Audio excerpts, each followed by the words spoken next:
तेव्हा मला लाईफमध्ये एखादी नवीन गोष्ट करायची असेल किंवा मला असं वाटतं की मी हे केलं पाहिजे, तर आधी ना मी खूप घाबरून जायचे. मला असं खूप सेल्फ डाऊट व्हायचा की माझ्याने होईल की नाही, मी करू शकेल की नाही. मग नंतर ना मी एक गोष्ट बघितली, ती म्हणजे काय, सपोज तुमचं एखादं गोल आहे, ठीक आहे. तर गोलचे 2च आउटकम्स आहेत, एकतर ते होईल किंवा होणार नाही. आणि व्हॉट इफ ते झालं, झाल्यानंतरची जी लाईफ असेल ती किती वेगळी असेल. नाही झालं तर ठीकच आहे. आपण तसं पण ते कन्सिडर केलंच नव्हतं. पण झाल्यानंतर ती जी लाईफ असते ना, ती खूप वेगळी असते. त्याच्यामुळे तुम्हाला जे काही करायचंय ते तुम्ही करा. ही वेळ, आत्ताची वेळ ही कधीच परत येणार नाहीये.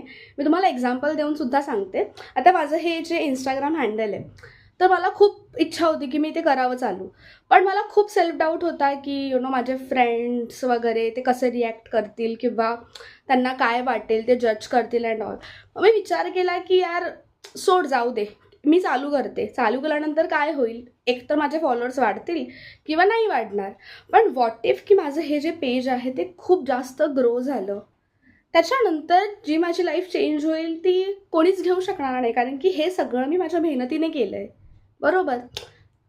तुम्ही एफर्ट्स टाका. तुम्हाला नाही माहिती की कधी तुमच्यासोबत मॅजिक होऊ शकतं. सो प्रत्येक वेळी एकतर एफर्ट्स टाकायला शिका, कन्सिस्टंट राहा आणि फक्त एक विश्वास असू द्यात की तुमच्यासोबत चांगलंच होणार आहे.